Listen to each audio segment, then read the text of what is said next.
Hello दोस्तों, स्वागत है एक बार फिर से आपका ई एकेडमी में। सो जैसे कि आपने थंबनेल देखा होगा, आपको ये तो पता चल ही चुका होगा कि हम क्या करने वाले हैं। आज एक रिएक्ट जेएस का मास्टर क्लास करने वाले हैं। अब जो लोग ऑलरेडी हमारा एक लाइव मास्टर क्लास अटेंड कर चुके हैं उनको मालूम है कि हमारे लास्ट मास्टर क्लास के अंदर कुछ ग्लिचेस आई थी। इसकी वजह से हम ये मास्टर क्लास वंस अगेन एक बार कंडक्ट कर रहे हैं। और जिन्होंने अब तक वो मास्टर क्लास अटेंड नहीं किया उन लोगों के लिए ये मास्टर क्लास स्टार्टिंग से ही रहेगा। नाउ अब जो लोग अगले वाला मास्टर क्लास ऑलरेडी थोड़ा सा देख चुके हैं, कुछ चीजें देख चुके हैं, अगर इस मास्टर क्लास के कुछ टॉपिक वो स्किप करना चाहे तो नीचे हमने टाइम लाइन दी है, उसके अंदर डायरेक्टली आप इंस्टॉलेशन कैसे करना है रिएक्ट जेएस का, वहां से भी स्टार्ट कर सकते हो। बट अगर आपको स्टार्टिंग से करना है तो आप जहां से हम स्टार्ट कर रहे हैं वहां से भी देख सकते हैं। तो चलिए क्या करते हैं, हम पहले स्टार्ट कर देते हैं हमारा मास्टर क्लास और देखते हैं कि एग्जैक्टली रिएक्ट जेएस क्या है, कैसे वर्क करता है, कैसे उसका इंस्टॉलेशन करना है, ये सारी चीजें। तो चलिए सबसे पहला जो हमारा टॉपिक है वो यही है कि what is exactly react JS is react JS exactly होता क्या है। अब देखिए रिएक्ट जेएस क्या है, तो रिएक्ट जेएस एक फ्रेमवर्क है, या फिर आप अगर ऐसे बोलो कि इट इज अ लाइब्रेरी, एक एडवांस ओपन सोर्स लाइब्रेरी है। और किसकी लाइब्रेरी है, ये लाइब्रेरी है जावास्क्रिप्ट की। ओके, और इसका यूज क्यों करते हैं हम, तो उसका यूज करते हैं हम यूजर इंटरफेस को बिल्ड करने के लिए। किसका यूजर इंटरफेस, तो वेबसाइट एप्लीकेशन डेवलपमेंट के लिए। अगर मुझे वेबसाइट डेवलप करनी है, वेब एप्लीकेशन बनाने है, उसके लिए मैं क्या यूज करूंगा, उसके लिए मैं रिएक्ट जेएस का यूज कर सकता हूँ। नाउ अब तो ये क्वेश्चन भी होगा कि आखिर रिएक्ट जेएस कब इन्वॉल्व हुआ या फिर कब इन्वेंट हुआ। अगर मैं यहाँ पे ऐसे बोलूँ कि react JS it is a new technology, तो ये टोटली रॉन्ग होगा, बिकॉज रिएक्ट जेएस तो बहुत ही पहले आ चुका है। ठीक है, रिएक्ट जेएस डेवलप किया था फेसबुक के डेवलपर्स टीम ने, और उससे फर्स्ट रिलीज जो हुआ था वो हुआ था 2013 के अंदर, यानी कि ऑलमोस्ट 10 years अगो। बट हम क्या कर रहे हैं, हम ऐसे देख रहे हैं जानो के रिएक्ट जेएस एक टोटली न्यू टेक्नोलॉजी है, बिकॉज हमने उसे यूज करना बहुत ही लेट स्टार्ट किया है। उसकी वजह से हमें क्या लग रहा है, उसकी वजह से हमें ये लग रहा है कि रिएक्ट जेएस न्यू है, but it is not a new technology, वो 10 years ओल्ड टेक्नोलॉजी ऑलरेडी हो चुकी है। नाउ अब रिएक्ट का मेन फोकस कहाँ पे होता है, तो रिएक्ट का जो मेन फोकस है वो होता है रीयूजेबल कंटेंट को बिल्ड करने में। अब रीयूजेबल कंटेंट का मतलब क्या है, तो सिंपली आप एक चीज समझिए कि मुझे कोई एक वेबसाइट बना रहा हूँ, उस वेबसाइट के ऊपर मेरे पास मल्टीपल पार्ट्स है। अब वो मल्टीपल पार्ट्स के अंदर से कोई एक पार्ट ऐसा है जिसको मुझे बार बार यूज करना है। फॉर एन एग्जाम्पल, हमारी वेबसाइट के अंदर एक फुटर है, उस फुटर को मुझे बार बार यूज करना है। तो ये क्या हो गया, ये रीयूजेबल कंपोनेंट हो गए, रीयूजेबल कंटेंट हो गए। तो उसके लिए हम यहाँ पे क्या करेंगे, कुछ कंपोनेंट्स क्रिएट करेंगे, कुछ लॉजिक्स क्रिएट करेंगे, और उससे बार बार एक ही चीज को अगेन एंड अगेन यूज करेंगे। तो इससे क्या होगा, इससे आपका काम बहुत ही ज्यादा इजी हो जाएगा, बहुत ही ज्यादा सिंपल हो जाएगा। और डिजाइनिंग के अंदर अगर प्रोग्रामिंग ऐड हो गया, तो आपको अगर वहां पे लॉजिक इंप्लीमेंट करना है तो वो भी आपके लिए काम इजी हो जाएगा। अब ये तो हमने देख लिया कि रिएक्ट जेएस होता क्या है, बट रिएक्ट जेएस क्या लोग प्रिफर करते हैं, तो यस ऑफ कोर्स वो बहुत ही ज्यादा रिएक्ट जेएस को प्रिफर करते हैं। ओके, अगर मैं ऐसे बोलूं कि आज डेवलपमेंट में कोई भी डेवलपर को अगर जेएस की लाइब्रेरी को यूज करना है, तो आउट ऑफ 180 डेवलपर्स प्रिफर करेंगे रिएक्ट जेएस को। और ये क्यों रिएक्ट जेएस को प्रिफर करते हैं, तो उसकी भी कुछ वजह है। तो ये देखते हैं कौन कौन सी वजह है। तो सबसे पहली जो वजह है वो है, एक तो है वो इजी टू अंडरस्टैंड है। अगर आप रिएक्ट जेएस की बात करें तो रिएक्ट जेएस को अंडरस्टैंड करना बहुत ही इजी है कंपेयर टू अदर लैंग्वेजेस। और दूसरी चीज जो है वो ये है कि ये excellence cross platform support provide करता है। अब क्रॉस प्लेटफॉर्म सपोर्ट का मतलब क्या होता है कि आप उसे अलग अलग ब्राउजर्स के ऊपर, अलग अलग चीजों के ऊपर उसे यूज कर सकते हो। लाइक ऑपरेटिंग सिस्टम आपने अलग की है, आपका सर्वर अलग है, आपका ब्राउजर अलग है, तो हर एक जगह पे वो अच्छी तरीके से यूज होगा, और उसके लिए सपोर्ट भी बहुत ही बढ़िया अवेलेबल है। तीसरी चीज, इसकी कम्युनिटी जो है वो बहुत ही फैंटास्टिक है। अगर रिएक्ट जेएस की ऑफिशियल वेबसाइट भी आप ओपन करोगे ना, तो आपको पता चलेगा कि रिएक्ट जेएस की कम्युनिटी बहुत ही ज्यादा वास्ट है, और वहां पे सॉल्यूशन भी आपको बहुत ज्यादा मिलेंगे। तो इसकी वजह से क्या होगा, रिएक्ट जेएस के ऊपर काम करने का भी बहुत ही मजा आता है। और इससे इसके अंदर अगर प्रॉब्लम भी आती है ना, तो आप बहुत ही इजीली उसे सॉल्व करते हो। अगर प्रॉब्लम इजीली सॉल्व हो गई तो ऑब्वियस चीज है ना, अगर आपकी प्रॉब्लम इजीली सॉल्व हो जाती है तो काम करने का मजा तो आएगा। अगर एक प्रॉब्लम आ रही है डेवलपमेंट के अंदर और आपको उसका सॉल्यूशन ही जल्दी नहीं मिल रहा है तो फिर उस लैंग्वेज के ऊपर काम करने का मजा नहीं आता है। तो यहाँ पे ऐसा नहीं होगा। रिएक्ट जेएस के अंदर क्या है, उसकी कम्युनिटी वास्ट है और लार्ज है, उसकी वजह से सॉल्यूशन भी बहुत ही जल्दी मिल रहा है। And most love library, obvious चीज है, सबसे ज्यादा पसंद करने वाला लाइब्रेरी, जैसे मैंने बोला कि आउट ऑफ 180 डेवलपर्स पसंद करते हैं रिएक्ट जेएस को as a front end development language. अब ये तो हो गई कि भाई हम रिएक्ट जेएस का यूज क्यों करेंगे। अब आ जाते हैं कि रिएक्ट जेएस के फीचर्स कौन कौन से हैं। तो रिएक्ट जेएस के अगर फीचर्स की बात करूं, सबसे पहला जो और सबसे इंपॉर्टेंट फीचर्स है वो ये है कि it is a component based architecture. React JS की अगर मैं आर्किटेक्चर की बात करूं तो ये कंपोनेंट बेस्ड आर्किटेक्चर है। अब कंपोनेंट बेस्ड आर्किटेक्चर का मतलब क्या होता है, जैसे हमने आगे भी कहा कि हम रीयूजेबल यूआई यहाँ पे डेवलप कर सकते हैं। ओके, और वो क्या रहेगा, सेल्फ कंटेन्ड कंपोनेंट हो गए, यानी कि क्या है, आप उसके अंदर सारी चीजें ऐड करके रखिए। अब आपको सिर्फ उसको क्या करना है, उसका कंपोनेंट का टैग यूज करना है, दैट्स इट, आपका काम हो गया है यहाँ पे। नेक्स्ट है component encapsulate their own state and logic. अब कंपोनेंट के अंदर एक और चीज होती है, ये सिर्फ रीयूजेबल नहीं है, इसके अंदर उसके खुद के लॉजिक्स भी हो गए, उसके खुद के स्टेट्स भी हो गए, यानी कि क्लिक इवेंट है और ये सारी चीजें है ना, वो वहां पे स्टोर करके रखेगा। ठीक है, तो उसे मैनेज करना और मेंटेन करना बहुत ही ज्यादा इजी हो जाएगा, भले ही आपका यूआई कितना भी कॉम्प्लेक्स क्यों ना हो। अब अगर नेक्स्ट फीचर की बात करें तो नेक्स्ट फीचर क्या है, तो नेक्स्ट फीचर है वर्चुअल डॉम। अब डॉम क्या होता है, तो डॉक्यूमेंट ऑब्जेक्ट मॉडल होता है, जो कि जब भी आपका कोई पेज लोड होता है तो एक डॉक्यूमेंट ऑब्जेक्ट मॉडल उसका क्रिएट होता है और ये रियल टाइम होता है। अब होता क्या है, नॉर्मली जब भी आप दूसरी टेक्नोलॉजी यूज करते हो तो वहां पे जो रियल टाइम ऑब्जेक्ट मॉडल होता है ना, उसको लोड होने में बहुत ही ज्यादा टाइम जाता है। तो उसकी जगह पे रिएक्ट ने क्या कर दिया, रिएक्ट ने एक वर्चुअल डॉम क्रिएट कर दिया। अब वर्चुअल डॉम के अंदर होगा क्या, तो वर्चुअल डॉम जो है ना वो लाइट वेट है। अब ये लाइट वेट क्यों है, तो सबसे पहले समझते हैं वर्चुअल डॉम काम कैसे करेगा। तो वर्चुअल डॉम क्या करेगा, अगर आपके पास एक पूरा पेज है तो वो क्या करेगा, जब भी आपका कोई पेज का कंपोनेंट लोड हो रहा है ना, तो सिर्फ उस सेट ऑफ चेंज को गेट करवाएगा। जैसे कि यहाँ पे हमने मेंशन किया है, जो स्टेट के चेंजेस है उसको क्या करेगा, उसको गेट करवाएगा और गेट करने के बाद वापस री रेंडर सिर्फ उतने ही पार्ट को करेगा। यानी कि आपका एक मिनिमल पार्ट, मान लीजिए कि आपकी वेबसाइट इतनी बड़ी है और आपका इतना छोटा सा पार्ट हो रहा है, तो वो सिर्फ इतने से छोटे से पार्ट को ही री रेंडर करेगा। और जब ये छोटा सा पार्ट ही री रेंडर होगा ना, तो ऑब्वियस चीज है, सर्वर के ऊपर भी ज्यादा लोड नहीं पड़ेगा, आपकी वेबसाइट भी इजीली लोड हो जाएगी। ठीक है, जैसे कि आप कई बार अभी देख रहे हो कि गवर्नमेंट की वेबसाइट है, कॉलेजेस की वेबसाइट है, यूनिवर्सिटीज की वेबसाइट है, उसके ऊपर नॉर्मली क्या होता है, लोडिंग टाइम बहुत ज्यादा है। क्यों लोडिंग टाइम, बिकॉज वहां पे सारी चीजें क्या हो रही है, बैकएंड के ऊपर जब रन हो रही है ना लॉजिक, तो वो वापस री रेंडर हो रहा है, और जितनी बार वो री रेंडर हो ना उतनी बार उसके अंदर प्रॉब्लम क्रिएट हो रही है। ठीक है, तो यहाँ पे क्या है, जितना पार्ट यूजेबल है बस उतने को वो री रेंडर करेगा।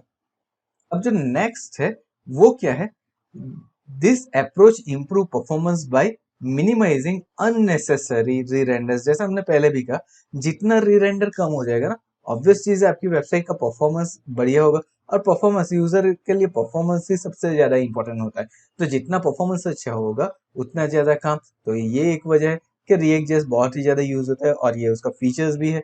अब आगे आते हैं एक और फीचर्स के अंदर, तो है डिक्लेरेटिव सिंटेक्स।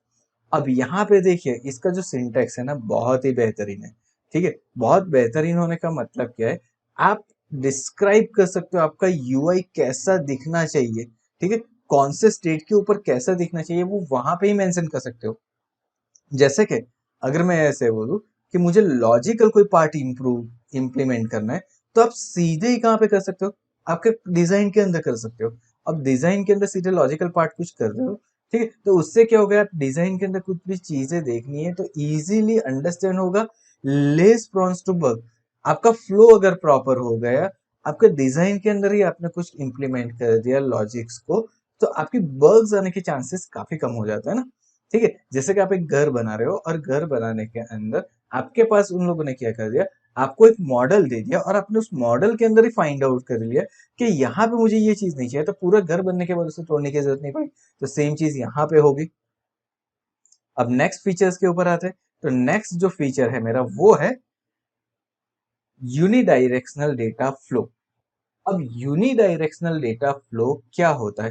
तो यूनिडायरेक्शनल डेटा फ्लो के अंदर क्या होता है, तो आपके जो भी डेटा है ना वो सिंगल फ्लो के अंदर, सिंगल डायरेक्शन के अंदर वर्क करेगा। अब सब सिंगल डायरेक्शन के अंदर वर्क करने से क्या होगा, तो आपका डेटा फ्लो जो है पेरेंट्स से चाइल्ड तक सिंपल ही जाता जाएगा। तो इससे क्या होगा, आपका काम बहुत इजी हो जाएगा। आप मान लीजिए कि आपका एक लेवल है, first level, second level, third level, fourth level, fifth level, एक एक करके लेवल आते गए, तो यहाँ पे आपका काम इजी हो गया ना। ठीक है, तो यहाँ पे अगेन वंस अगेन जो बग्स आने के चांसेस है वो काफी इजी हो जाएंगे, स्टेट ऑफ चेंजेस भी बहुत इजी हो जाएंगे, आपके इवेंट्स, आपका ट्रिगर्स कैसे करना है वो भी इजी हो जाएगा। और रेंडरिंग सिर्फ इतना ही कंपोनेंट होगा जिसकी जरूरत रहेगी, सारी चीजें रेंडरिंग करवाने की जरूरत भी नहीं पड़ेगी। अगेन सेम चीज आ गई यहाँ पे, and that help to maintain predictable workflow. Predictable workflow का मतलब क्या होता है, आपका जो वर्कफ्लो है ना, आपने जो डेटा डायग्राम बनाया है वो एक प्रॉपर वे के अंदर होगा कि आपको यहाँ से यहाँ पे ही जाना है। आप एक प्रेडिक्ट कर पाओगे कि आपका एग्जैक्ट फ्लो कैसा होना चाहिए। तो इससे बग ढूंढना भी बहुत ही सिंपल हो गया। तो सिंप्लीफाइंग ऑफ डिबगिंग भी यहाँ पे ही आ गया है। अब आ गए थे नेक्स्ट फीचर्स के ऊपर। तो हमारा नेक्स्ट फीचर है JSX। अब JSX है क्या, तो JSX क्या है, जावास्क्रिप्ट XML। अब जैसे आप हर एक लैंग्वेज के अंदर उसकी कोई ना कोई लैंग्वेज होती है, कोई ना कोई टेक्नो सिंटेक्स होती है, तो यहाँ पे भी हमें तो डिजाइन करना है ना। तो डिजाइन करना है तो ऑब्वियस चीज हम HTML CSS का ही यूज करने वाला है। बट यहाँ पे क्या होगा, अगर आपको कुछ काम करना है तो आप थोड़ा रिस्ट्रिक्टिव मेथड को फॉलो करेगा, और वो रिस्ट्रिक्टिव मेथड किसके अंदर दी हुई है, JSX के अंदर। तो यहाँ पे क्या होगा, आपका जो भी कोड होगा ना वो XML फॉर्मेट के अंदर जावास्क्रिप्ट के अंदर लिखा जाएगा। यहाँ पे आएंगे तो आपके HTML के टैग ही, ओके, सिंपली जो हमारे HTML के टैग आते हैं वही टैग यहाँ पे रिपीट होने वाला है, और उसी टैग के ऊपर हम काम भी करने वाले हैं। बट ये कौन से फॉर्मेट के अंदर काम करेगा, JSX यानी कि जावास्क्रिप्ट के अंदर सारी चीजें आपकी रेंडर होके आएगी। ठीक है, तो आपका काम और स्ट्रक्चर थोड़ा सा इजी हो जाएगा। JSX is then transpile to regular JavaScript. ये क्या, रेगुलर जावास्क्रिप्ट जैसा ही है, बट ये थोड़ा सा बेटर है। ठीक है, बिकॉज यहाँ पे क्या होगा, यहाँ पे जो भी रेंडरिंग होगी ना, ट्रांसपाइल जो भी होगा, वो किस कहाँ पे होगा, आपके ब्राउजर पे एग्जीक्यूट होने से पहले ही वो जावास्क्रिप्ट एग्जीक्यूशन हो जाएगा। तो उससे क्या होगा, आपका जो लॉजिक है वो वहां पे बैकएंड की तरह से वर्क करके सेट हो जाएगा। हालांकि वो बैकएंड में नहीं हो रहा है, बट स्टिल ये कैसे होगा, बैकएंड के अंदर वर्क कर रहा है वैसा ही आपको लगेगा यहाँ पे। अब आते हैं नेक्स्ट, हमारा जो फीचर्स है उसके अंदर। तो नेक्स्ट फीचर क्या है, तो नेक्स्ट फीचर है यहाँ पे रीयूजेबल कंपोनेंट्स आपको मिलते हैं। हम ऑलरेडी बोल चुके हैं कि जब भी आप रिएक्ट जेएस का यूज करोगे तो आपके पास रीयूजेबल कंटेंट होगे, कंपोनेंट्स होगे, उससे आपका टाइम भी बचेगा और आपका एफर्ट भी बहुत ही ज्यादा कम हो जाएगा। बहुत ज्यादा मतलब आप सोचिए कि आपको 50 पेज के ऊपर सिंगल चीज डिस्प्ले करवानी है, आप हर एक जगह पे HTML की डिजाइन के कोड लिखते थे।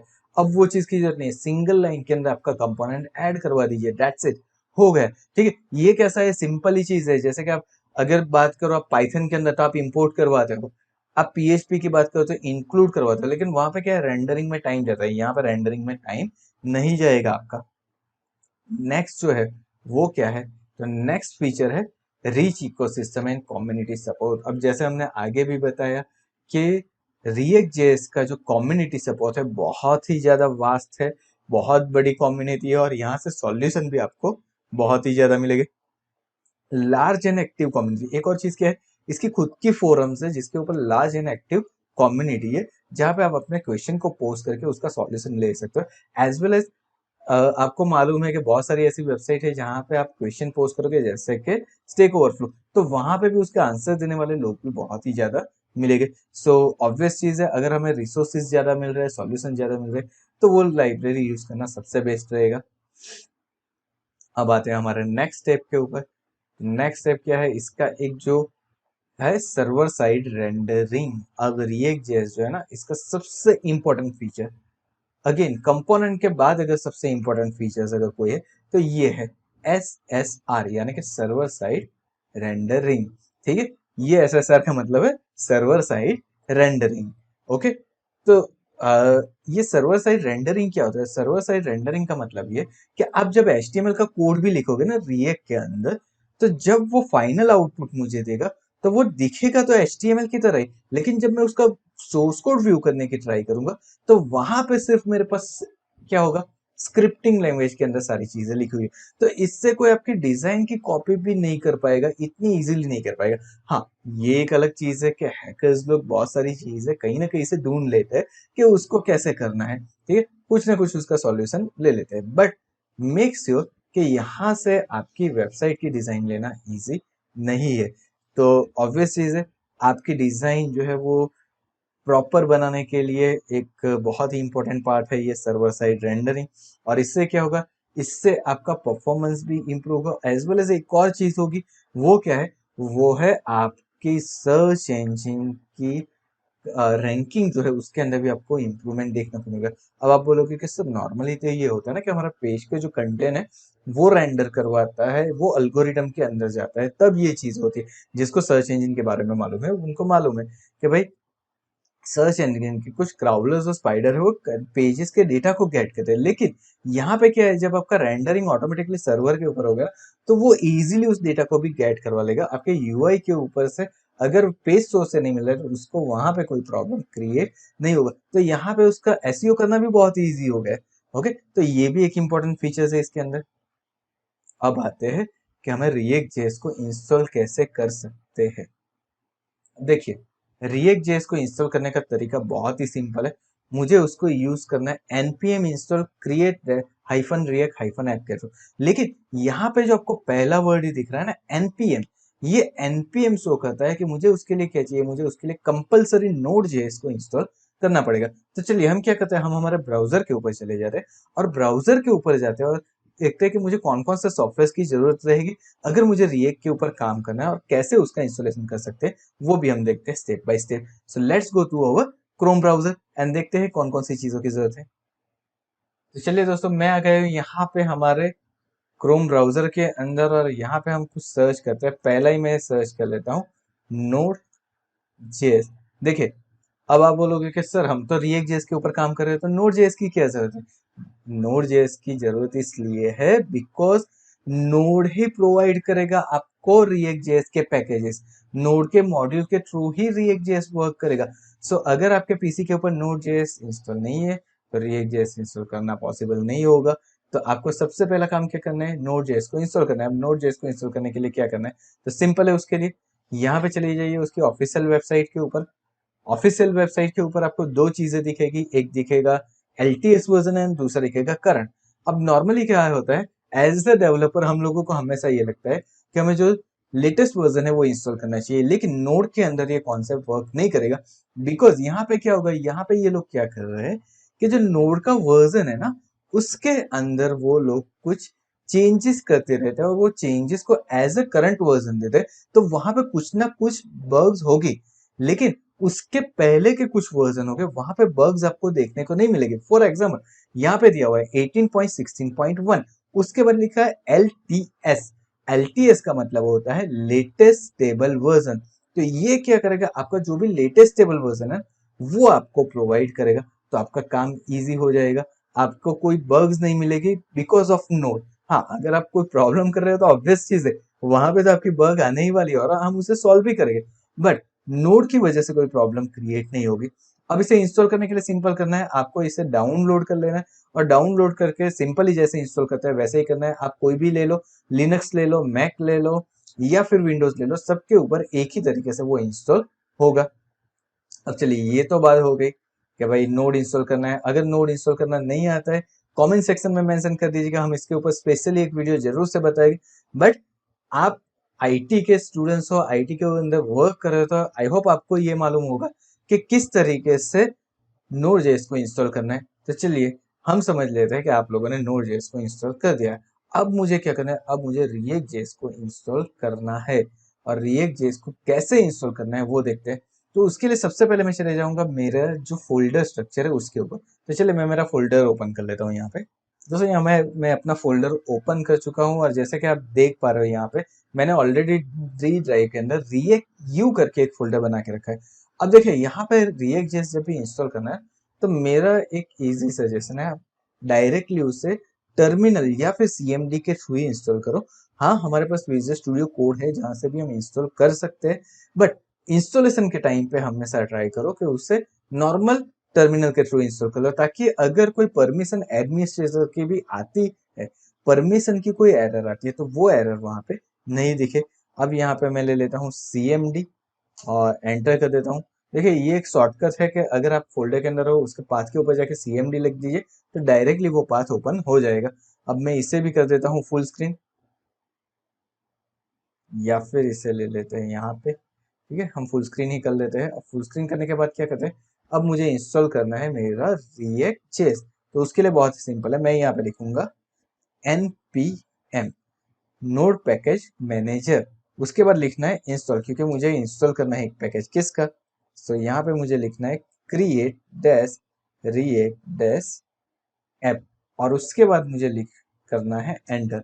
अब जैसे ही हम यहाँ पे एंटर करेंगे, हमारा npm क्या करेगा, React.js के मॉड्यूल्स को इंस्टॉल करना स्टार्ट करेगा। सी आई एम सेइंग React.js के मॉड्यूल, मैं ये नहीं बोल रहा हूँ कि React.js की कोई एप्लीकेशन वो यहाँ पे क्रिएट करके देगा। सो ये कुछ टाइम लेगा इंस्टॉलेशन करने के लिए। सो हम उसके लिए क्या करते हैं, वेट कर लेते हैं ये पूरा इंस्टॉलेशन जब तक कंप्लीट हो जाता है। सो फ्रेंड्स, यहाँ पे हमारा React ऐप इंस्टॉल होके आ चुका है। अब मुझे React.js इंस्टॉल होके आ चुका है। अब मुझे क्या करना है, अब मुझे प्रोजेक्ट क्रिएट करना है। सी ये स्टेप जो था ना, उसने क्या कर दिया यहाँ पे, उसने रिएक्ट को इंस्टॉल तो कर दिया है, लेकिन मुझे तो क्या कराना है, मुझे तो इसका प्रोजेक्ट क्रिएट करना है। तो प्रोजेक्ट कैसे क्रिएट करना है वो देखते हैं। ठीक, तो प्रोजेक्ट क्रिएट करने का वे बहुत ही सिंपल है। सिंपल ही आपको यहाँ पे क्या लिखना है, npx। अब देखिए यहाँ पे npm नहीं लिखना है, यहाँ पे आपको क्या लिखना है, npx वो एक्सटेंडेड सपोर्ट प्रोवाइड करता है। ठीक है, node package manager extended support वो प्रोवाइड करता है, इसके लिए हम लिखते हैं npx। उसके बाद लिखेंगे क्रिएट, जो हमने इंस्टॉलेशन के टाइम पे लिखा था वही चीज हम लिखेंगे, create react dash app.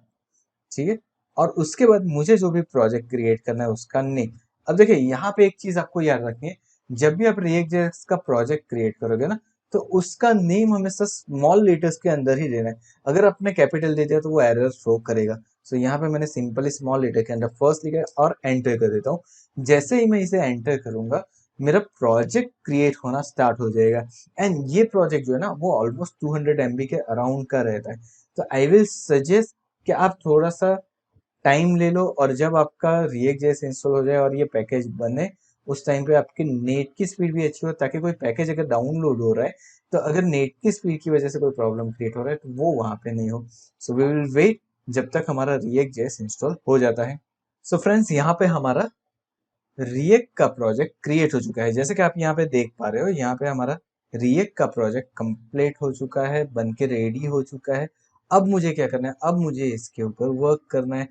So now यहाँ पे देखिए, सबसे पहले तो क्या दिया हुआ है, यहाँ पे दिया हुआ है npm स्टार्ट। अगर आपको डेवलपमेंट सर्वर स्टार्ट करना है तो npm स्टार्ट करना पड़ेगा, लेकिन उससे पहले आपको क्या करना पड़ेगा, उससे पहले आपको जाना पड़ेगा आपके फोल्डर के अंदर।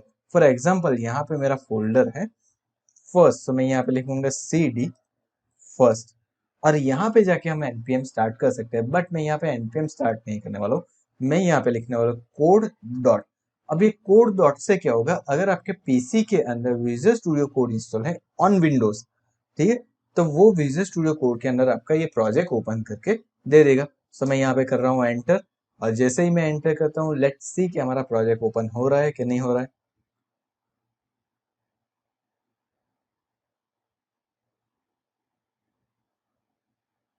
सी हमारा प्रोजेक्ट ओपन होके आ चुका है यहाँ पे विजुअल स्टूडियो कोड के अंदर, और यहाँ पे उसके कुछ फोल्डर्स भी मुझे दिखा रहा है। अब मुझे क्या समझना है कि ये फोल्डर का काम क्या होता है, वो समझते हैं वन बाय वन।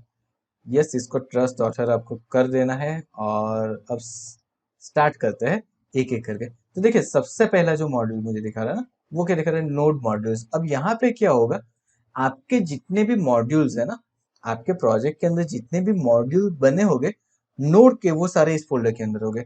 अब मान लीजिए कि आगे जाके आप कोई एक्सटर्नल मॉड्यूल भी ऐड करते हो, तो वो भी सारे यहाँ पे ही आएंगे। लेकिन आपको याद क्या रखना है, इस फोल्डर के अंदर आपको कुछ भी नहीं करना है, उसको टच भी नहीं करना है, कोई चेंजेस नहीं करना है, कुछ भी नहीं करना है। सीधे इसको क्या करना है, आपको कर देना है एज इट इज, जैसे ही वैसे ही रहने देना है। बाकी की चीजें वो खुद करता रहेगा। उसके बाद हमारे पास एक पैकेज है, पैकेज डॉट जेसन फाइल करके। इस फाइल को ओपन कर लेते हैं।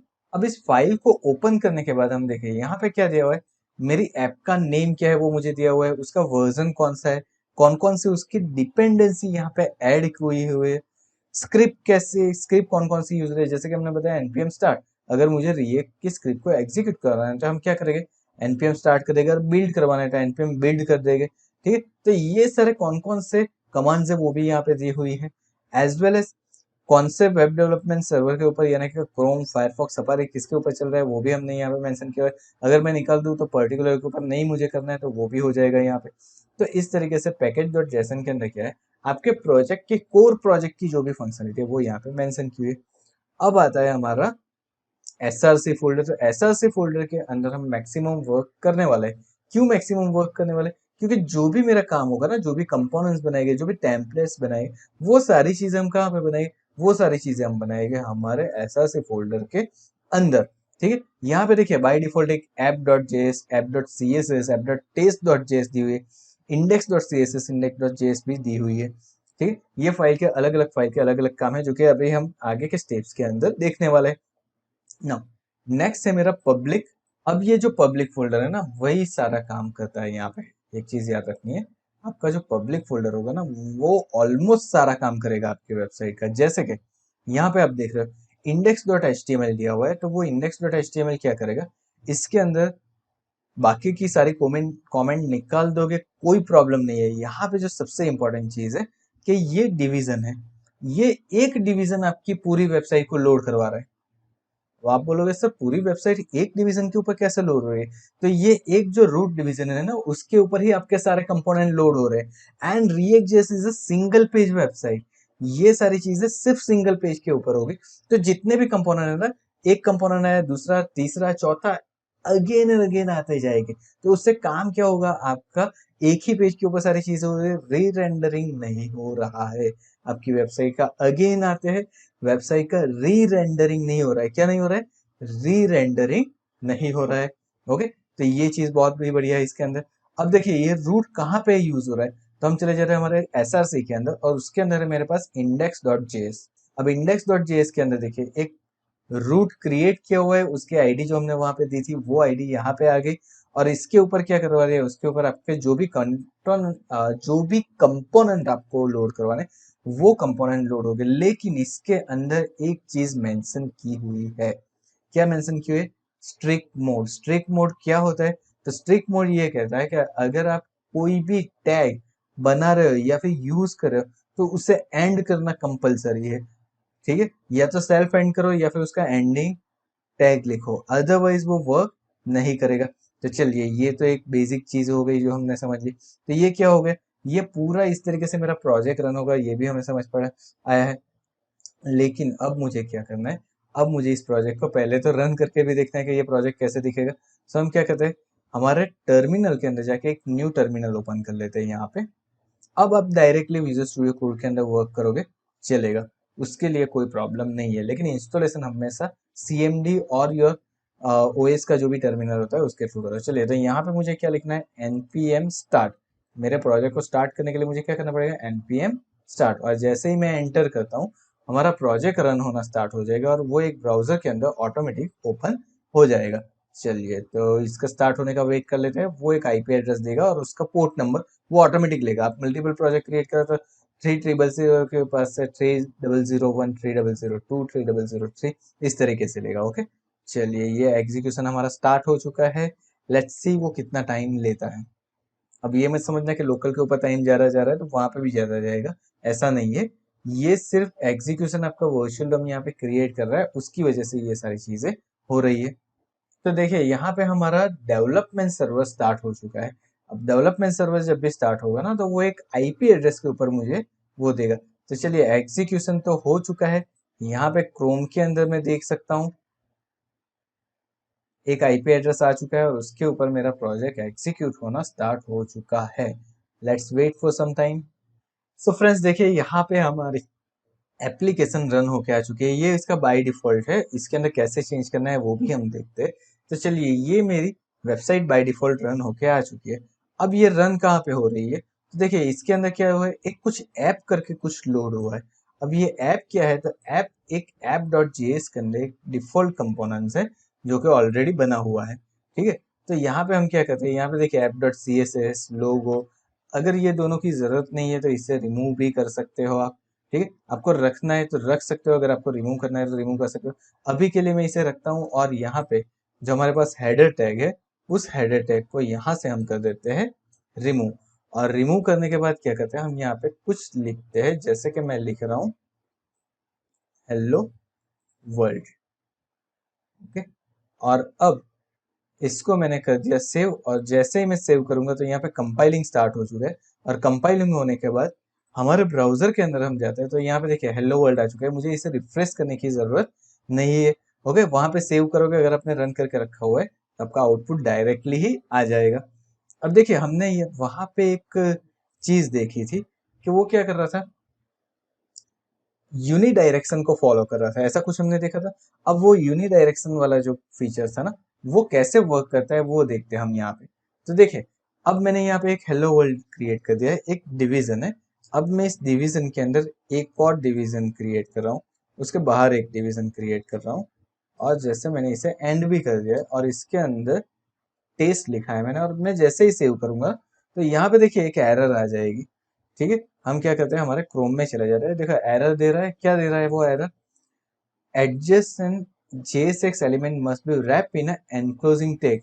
ठीक है, इसका मतलब क्या है, आप अगर यहाँ पे कोई भी JSX का यूज कर रहे हो ना, तो ये क्या बोलता है कि आपको एक डायरेक्शन के अंदर फॉलो करना पड़ेगा, मतलब आपके पास एक पेरेंट होना चाहिए, उसके अंदर आप जितने भी चाहो चाइल्ड बना सकते हो। तो जैसे कि मैंने यहाँ पे लिखा हुआ है डिवीजन, और उससे पहले एक मेरे पास है क्लास नेम ऐप, तो मुझे यहाँ पे ये डिवीजन क्रिएट करना पड़ेगा।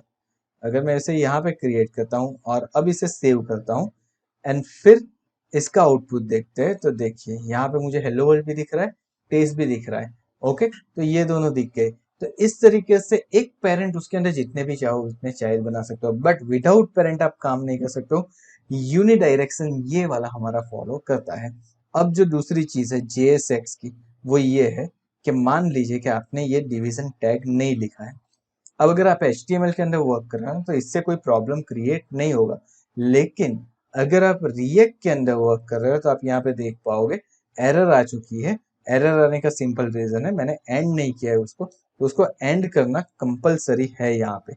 अगर आप एंड नहीं करोगे कोई भी टैग को तो वो एरर थ्रो करेगा, एंड उसे क्या बोलते हैं, इसे बोलते हैं स्ट्रिक्ट मोड। ठीक है, वो स्ट्रिक्टली आपको पैरेंथेसिस क्लोज करने के लिए बोलता है, आपके जो भी ब्रैकेट्स है उसे क्लोज करने के लिए बोलता है। तो जो भी टैग्स आप जिस तरीके से समझो, ठीक है, कोई स्टूडेंट्स होता है बोलता है सर वो तो ब्रैकेट है। ठीक है, आपको अगर ब्रैकेट की तरह से समझ आता है तो ब्रैकेट समझ के चलिए, बट ये याद रखना है आपको क्या करना है, उसको क्लोज करना है, that is the very important thing. Okay, चलिए तो ये एक चीज हो गई। अब क्या करते हैं, अब हम सीखते हैं कंपोनेंट्स के बारे में कि कंपोनेंट हम कैसे क्रिएट कर सकते हैं। अब कंपोनेंट देखिए दो टाइप के होते हैं, एक होता है क्लास कंपोनेंट, दूसरा होता है फंक्शनल कंपोनेंट। दोनों कैसे कैसे क्रिएट करना है वो देखेगा। लो, एसआरसी के ऊपर मैं राइट क्लिक करके एक न्यू फोल्डर क्रिएट करता हूँ और फोल्डर को नेम दे देता हूँ कंपोनेंट्स। ठीक है, अब देखिए यहाँ पे मैंने सी को कैपिटल रखा है, आपको भी ये याद रखना है। अगर आपका फोल्डर आप कंपोनेंट्स के लिए बना रहे हो तो उसका फर्स्ट लेटर कैपिटल कर दो। अब इसके अंदर मुझे एक फाइल क्रिएट करनी है कंपोनेंट की, सो न्यू फाइल मैंने कर दिया और फाइल का नेम दे दिया like a test dot JS. तो यहाँ पे एक चीज क्या याद रखनी है, आपने जो टेस्ट डॉट जेएस लिखा ना उसका टी कैपिटल होना चाहिए, और इसको कर देता हूं मैं एंटर। ठीक है, अब ये तो हो गया। अब देखिए यहाँ पे मैंने क्या किया है, मैंने रिएक्ट जेएस के कुछ एक्सटेंशन ऐड करके रखे हुए। मेरे पास ऑलरेडी बहुत सारे एक्सटेंशन है मेरे विजुअल स्टूडियो कोड के अंदर। ठीक है, सो मैं आपको सजेस्ट करूंगा यहाँ से आप ES7 plus react Redux and react native snippets इसको ऐड कर लीजिए, ये एक आप ऐड कर लीजिए, और दूसरा रिएक्ट नेटिव कोड स्निपेट्स को ऐड कर दीजिए। दो प्लगइन आपको ऐड कर देने हैं। ठीक है, ये दो एक्सटेंशन या प्लगइन आप जो भी बोलोगे वो ऐड कर लोगे तो आपके लिए काम थोड़ा सा इजी हो जाएगा। कैसे इजी हो जाएगा वो समझते हैं। तो चलिए, आपको हमने क्या बोला, कंपोनेंट क्रिएट करना है ना, और रिएक्ट का कंपोनेंट क्रिएट करना है। ठीक है, तो उसके लिए मुझे क्या बनाना है, रिएक्ट कंपोनेंट, लेकिन कौन सा, क्लास बेस। तो मैं यहाँ पे लिखूंगा react class base component RCC।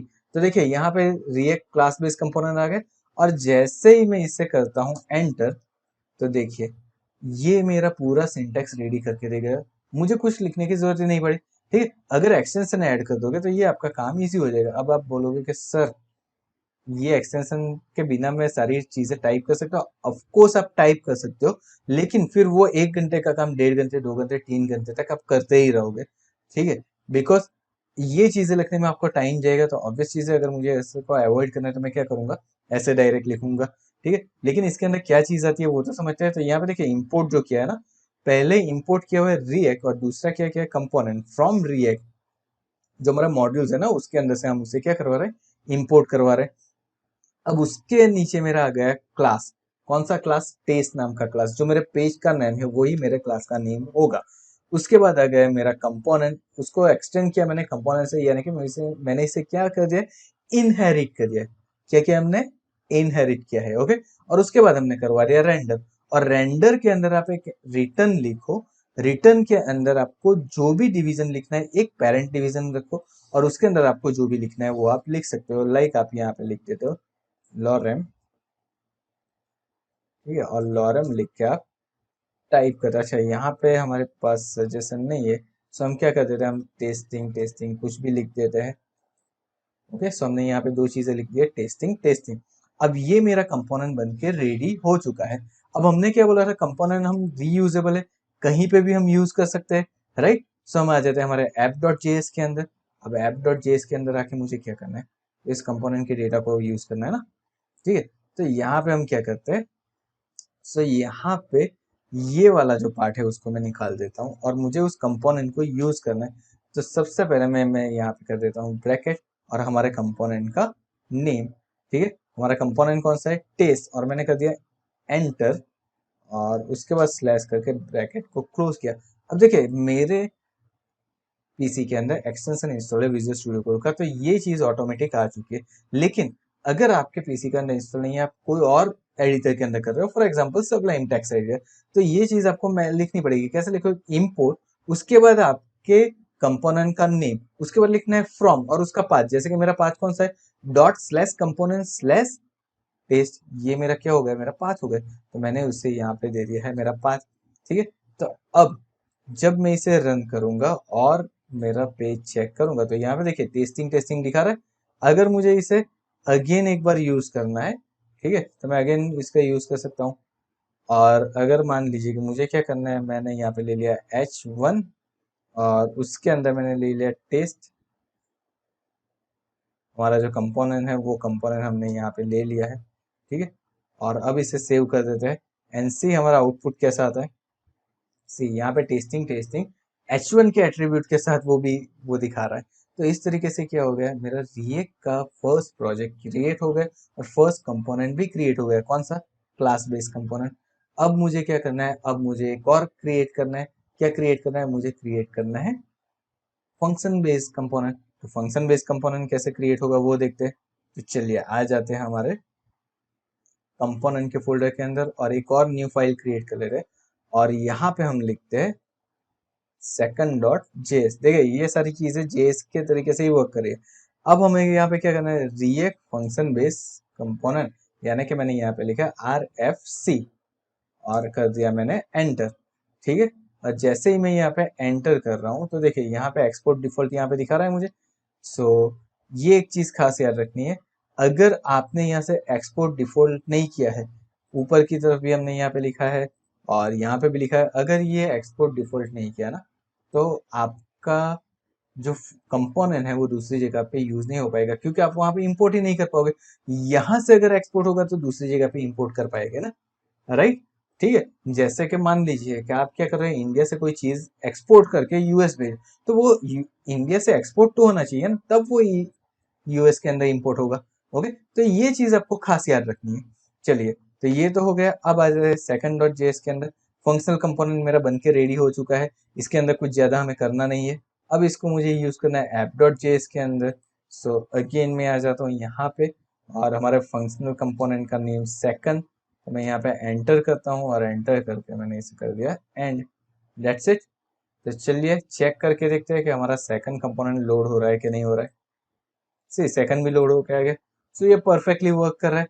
Okay, तो इस तरीके से क्या कर सकते हैं हम, class based component and function based component को क्रिएट कर सकते हैं। आई होप आपको इतनी सारी चीजें जो भी हमने सिखाई है अब तक वो समझ में आ गई होगी। ओके गाइस, सो यहाँ पे हमारा कंपोनेंट का टॉपिक फिनिश हो चुका है। अब आ जाते हैं हम प्रॉप्स के अंदर। अब प्रॉप्स क्या होता है वो समझते हैं। तो प्रॉप्स क्या है, तो प्रॉप्स कुछ नहीं है, आपने जो ये कंपोनेंट बनाया है ना उसके अंदर अगर आपको आर्ग्यूमेंट पास करवानी, जैसे कि हमने यहाँ पे लिखा है, जो हमारा दिख रहा है टेस्ट टेस्ट टेस्ट ये लिखा हुआ है, और इसके अंदर क्या लिखा है, टेस्टिंग टेस्टिंग टेस्टिंग। अब यहाँ पे मैं लिख देता हूँ स्टूडेंट नेम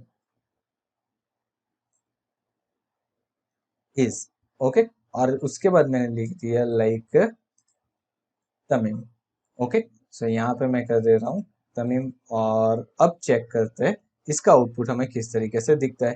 तो देखिए इसका आउटपुट हर एक जगह पे student name is Tamim Tamim Tamim दिख रहा है 3 बार, लेकिन मुझे क्या करना है, मुझे इसको चेंज कर देना है। मुझे क्या करवाना है, नेम मुझे एज अ पैरामीटर पास करवाना है और उसका यूज करना है। तो उसके लिए हम क्या करेंगे, उसके लिए हम यूज करेंगे प्रॉप्स का। चलिए, तो प्रॉप्स कैसे यूज होते हैं और किस तरीके से वर्क करते हैं वो समझे। तो सबसे पहले तो हम फंक्शन बेस्ड कंपोनेंट से ही स्टार्ट करते हैं। ठीक है, तो हमारा जो सेकंड है उसके अंदर चले जाते हैं। ठीक है, और यहाँ पे लिख देते हैं सब्जेक्ट नेम इज। ठीक है, मुझे कुछ इस तरीके से करना है। तो सबसे पहले तो मुझे क्या करना पड़ेगा, यहाँ पे लिखना पड़ेगा प्रॉप्स।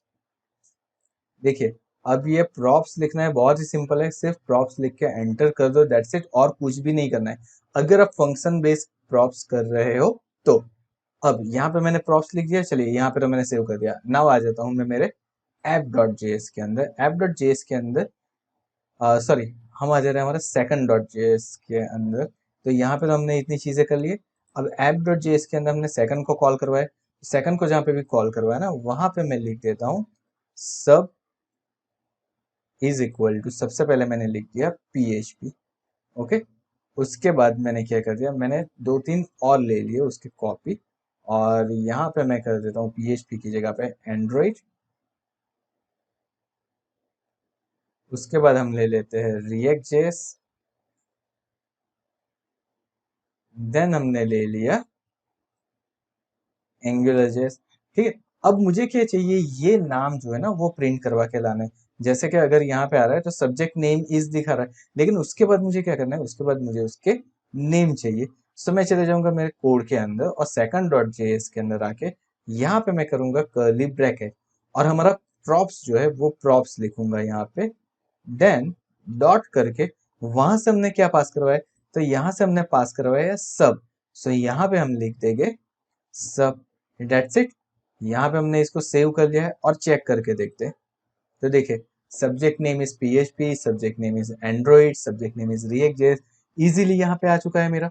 ओके, तो हमें कुछ करने की जरूरत ही नहीं पड़ी। सो यहाँ पे ये क्या हो गया, मेरा डायनेमिक हो चुका है। अब ये क्या हो चुका है, पूरा डायनेमिक हो चुका है। ओके, सो फ्रेंड्स, इस तरीके से प्रॉप्स वर्क करता है। अब ये क्या था, ये था हमारा फंक्शन बेस्ड प्रॉप्स। अब क्लास बेस्ड प्रॉप्स के बारे में भी हम सीखेंगे, लेकिन वो कब सीखेंगे, हमारे आगे आने वाले कुछ ट्यूटोरियल्स होंगे उसके अंदर सीखेंगे। आज का जो सेशन था इसके अंदर हम फंडामेंटली इतनी ही चीजें करने वाले हैं। अगर आपको ये फंडामेंटल्स के अंदर कोई चीजें नहीं समझ में आए तो हमें आप हमें कमेंट बॉक्स में भी बता सकते हैं कि आपको कौन कौन सी चीजें समझ में नहीं आई।